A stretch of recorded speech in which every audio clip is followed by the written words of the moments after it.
In the age before gunfire, when kingdoms rose and fell to the sound of steel, there was a mountain in the Far East that people only mentioned in whispers. They called it Ryou Kaze, the Dragon Peak, a place where storms stayed longer than they should, and lightning sometimes struck the same rock again and again, as if something inside the mountain was angry. At the base of that mountain, there was a village that lived in constant fear. Every year, on the same night, a black cloud rolled down from the peak, swallowing the moon, and when it passed, someone in the village disappeared. No footprints, no blood, no scream. Just an empty mat and a family that would never sleep peacefully again. The elders said a dragon lived inside the mountain, a creature that fed on souls instead of flesh. Soldiers came, and soldiers died. Priests came, and priests failed.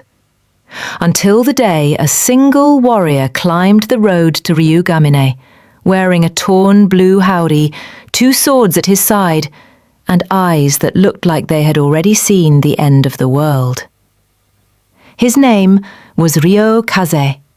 They called him the Ronin of Empty Temples, a swordsman who once served a powerful lord, then walked away from everything after a war that burned his clan to ashes. He did not come to the village for glory or reward. He came because the dragon had taken the only thing he had left in this world, his little sister. Ryou entered the village at dusk. Children stopped playing.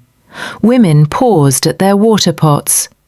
Old men narrowed their eyes, measuring his steps. His hair was tied back, his face was calm, but his hands never drifted far from the hilts of his swords. An old woman with a bent back and clouded eyes approached him. "Another warrior," she said quietly. "Another body for the mountain." Ryou bowed slightly. "I am not here to die, grandmother," he replied. "I am here to collect a debt." The old woman studied his face, then nodded toward the peak. "Then listen. The dragon night is tomorrow. When the sky turns black, the mountain will call. If you climb now, it will swallow you before you reach the first cave. Wait until it calls, then go. The path will open, but so will the dragon's eyes." Ryou accepted a bowl of tea she offered, hand steady. "What is its name?" he asked. The old woman shivered at the question. "We do not speak its name," she whispered. "Names make things stronger." Ryou looked up at the mountain, at the rolling clouds that never fully moved away. "Then I will give it a new one," he said softly. "Dead Dragon." Night came quickly in the valley. Torches were lit, doors were barred, prayers were whispered. Ryou sat alone in the dirt road at the centre of the village, his swords laid gently beside him, his eyes closed. Memories floated up like smoke. His sister Hannah running through rice fields, laughing as she chased fireflies, her small hands tugging at his sleeve. "Promise you will always protect me, big brother." "I swear it, Hannah. As long as I breathe, nothing will touch you." The last memory was the worst. Waking to silence, her sleeping mat empty, the faint smell of burned air in the room, the open window, curtains fluttering without wind. He had failed once. Tonight he would not fail again. Then it happened. The sky, clear a moment before, darkened in a way that felt wrong, as if ink spilled across the stars. A thick, rolling cloud descended from Ryou Kaze, swallowing the moon. The wind died, leaving the world too quiet. Doors trembled, dogs began to whine. Somewhere, a child cried before being hushed. The old woman stepped out to the doorway of her hut and called to Ryou. "It is time, Ronin. The mountain is awake." Ryou stood, picked up his swords and tied them back at his waist. He bowed once to the village, then turned toward the winding path that led up the mountain. Every step he took felt heavier, as if invisible hands were pushing against his chest. The air changed, growing colder, sharper, filled with the smell of lightning and wet stone. The grass on the path turned black and brittle under his sandals. After a while, he realized the silence was not natural. There were no insects, no owls, no rustle of leaves, just the sound of his own breathing, and something else. Something like a giant, distant heartbeat buried under the earth. Thump, thump, thump. The mountain itself was alive. At the first bend in the path, he saw it. A cave mouth that had not been there in the daylight.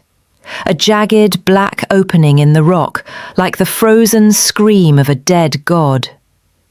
From inside, a faint red glow pulsed, timed perfectly with the heartbeat. Ryou drew his short sword and made a small cut across his palm. Blood trickled down his wrist. "For you, Hannah," he whispered, letting a few drops fall onto the ground. "I walk into the dragon's mouth." He stepped into the cave. Inside, the walls glowed softly with lines of red light, like veins in the stone. The air was thick and warm, almost like breathing inside a giant beast. Strange symbols were scratched into the rock. Some looked like old letters, others like claws dragged in anger. As he walked deeper, whispers began to crawl around him, voices layered over each other. "Turn back. You are too late. She belongs to us now." Ryou tightened his jaw, but did not answer. He had learned long ago that not every voice deserved a reply. The tunnel widened into a massive chamber. At its centre, there was a lake of molten rock, glowing orange and red, throwing hot light onto the ceiling. Jagged stone pillars rose from the floor, forming something like the ribs of a monster. On a ledge above the molten lake, he saw them, hundreds of figures, standing in perfect stillness, eyes closed. Men, women, children, all dressed in clothes from different eras, some in simple farmer garments, others in armour that had rusted to pieces.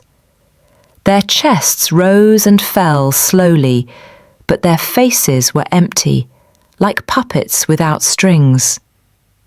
Soul cages. Ryou's heart hammered against his ribs. He scanned the line of faces desperately. Then he saw her. Hannah, standing between two strangers in the same simple white robe she wore the night she vanished.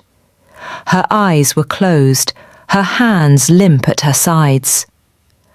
"Hannah," he breathed, taking a step forward. "One more step, little swordsman, and she falls." The voice shook the chamber.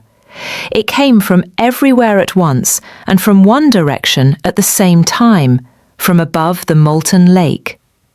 Slowly, something massive moved in the shadows. Two enormous yellow eyes opened, slitted and ancient, each the size of a human head. The dragon uncoiled from the darkness. Its scales were black with streaks of deep crimson, as if it had been painted with cooled lava. Its horns curved backward like twisted branches. Each movement made the air vibrate. When it spoke, flames flickered between its teeth.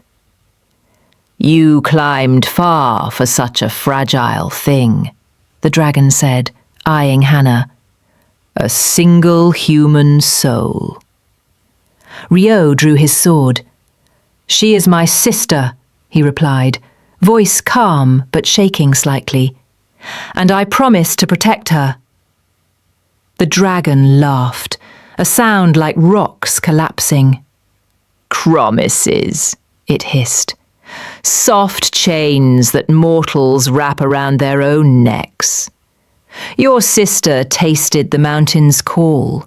She walked willingly to my door. I did not take her. She came." Ryou's grip tightened. "You called her in her dreams." The dragon's eyes narrowed. "Clever," it said. "Yes, I whispered. I showed her things.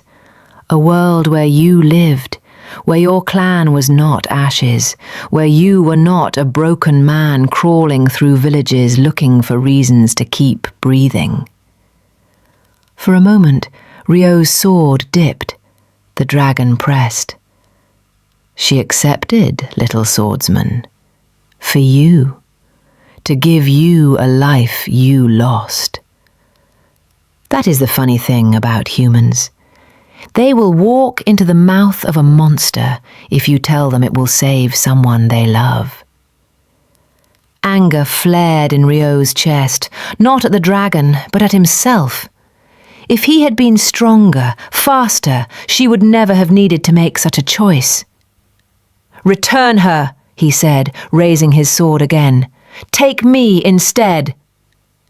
The dragon stared at him for a long time. "You offer your soul in trade?"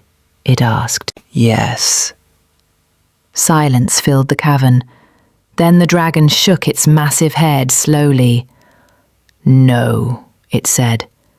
"You are more interesting alive." The ground shook. Waves of heat rose from the molten lake. From the walls, shadowy shapes began to pull themselves free, forming twisted soldiers with burning eyes and blades made of black stone. "Fight them," the dragon said, amused. "Let me see if your promise is heavier than my hunger." Ryou did not wait. The first shadow soldier lunged. Ryou's sword flashed, cutting straight through. Instead of falling, the shadow simply bent, reformed, and attacked again.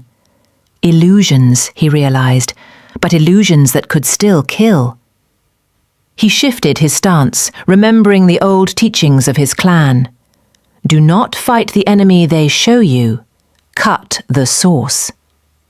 He closed his eyes for a heartbeat, listening, feeling the flow of heat, the pull of the dragon's presence. Then he moved. He sprinted toward the edge of the molten lake, blades a whirlwind. Shadows swarmed him, stabbing, clawing, reaching for his throat. Each time they connected, pain flashed white through his body, but he did not slow. A cut across his shoulder, a slash to his side. Blood dripping into the hot air, turning to steam. "Hannah," he whispered, "wait for me."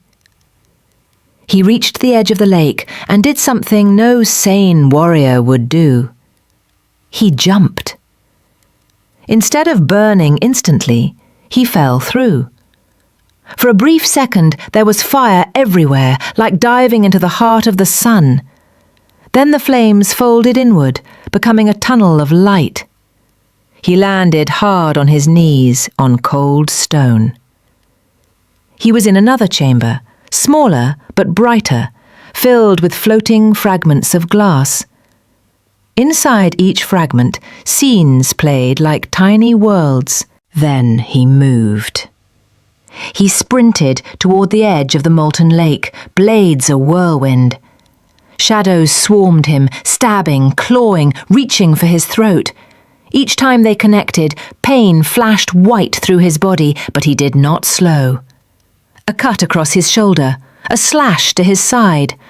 Blood dripping into the hot air, turning to steam.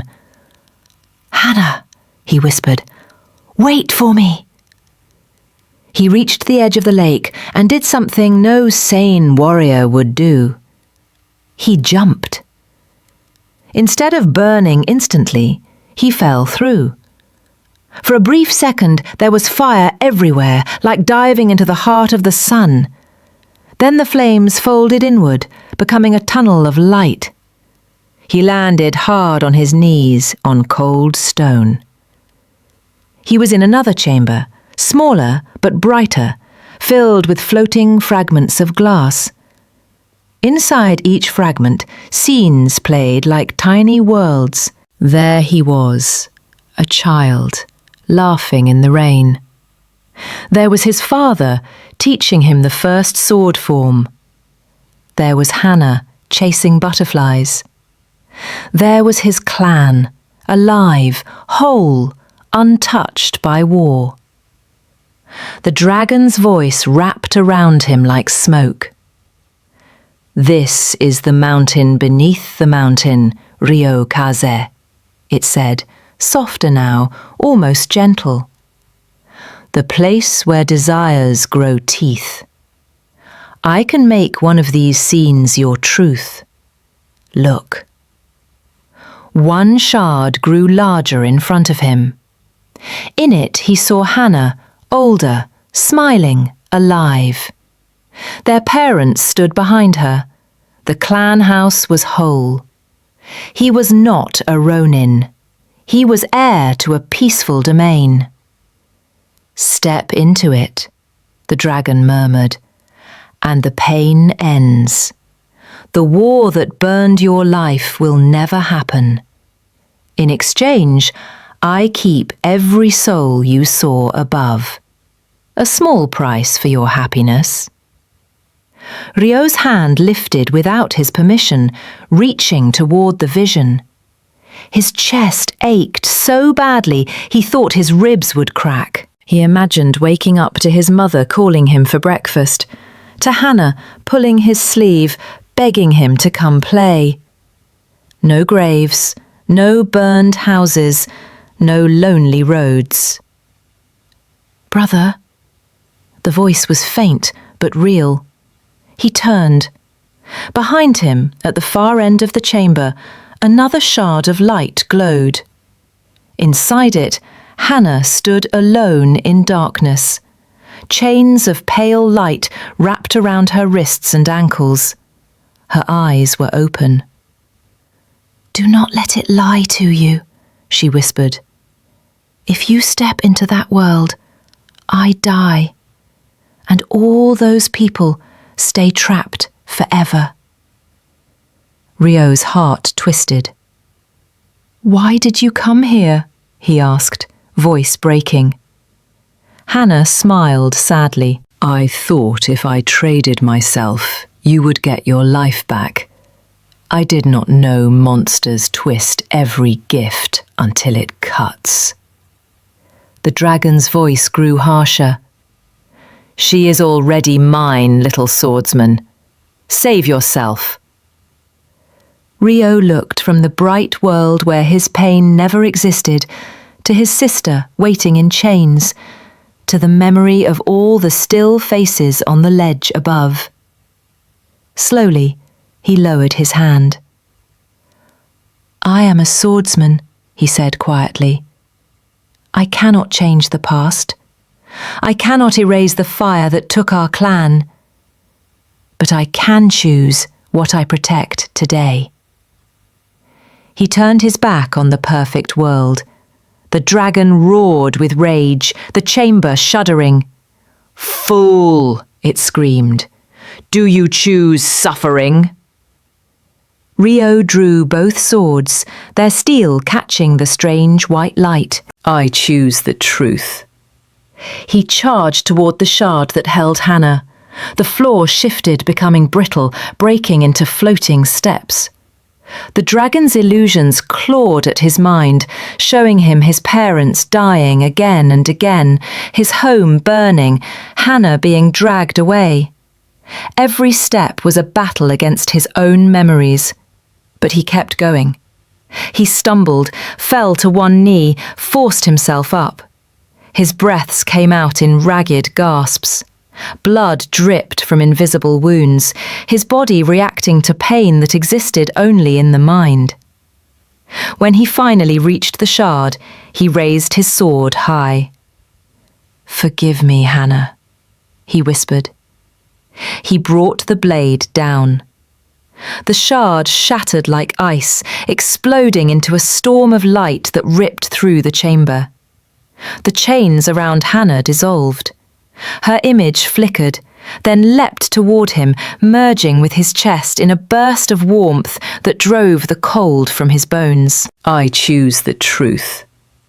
He charged toward the shard that held Hannah. The floor shifted, becoming brittle, breaking into floating steps.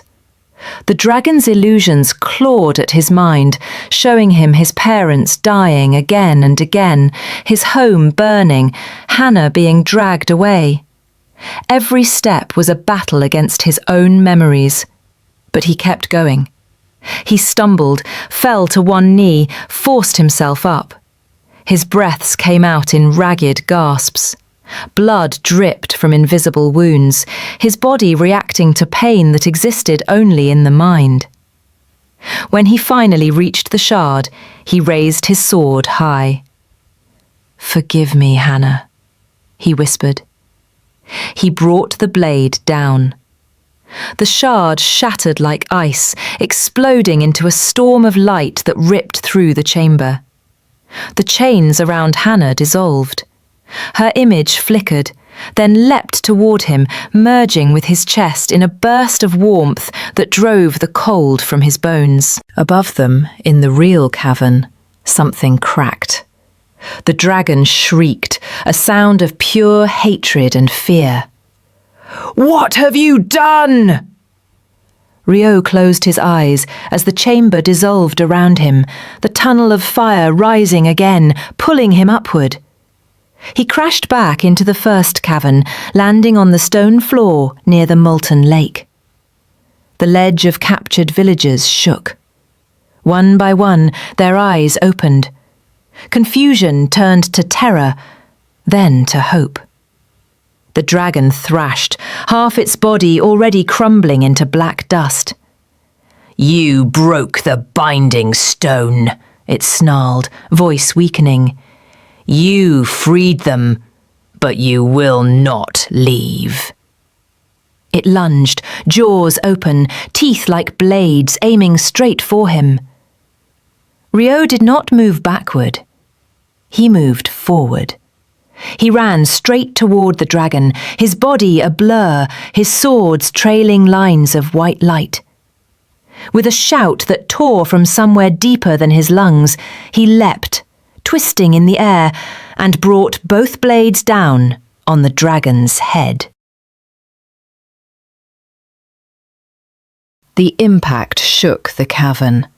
Light exploded outward, swallowing the world. When the villagers opened their eyes again, they were lying at the base of Ryou Kaze under a clear morning sky. The dark cloud was gone. The air smelled like fresh rain. They were free.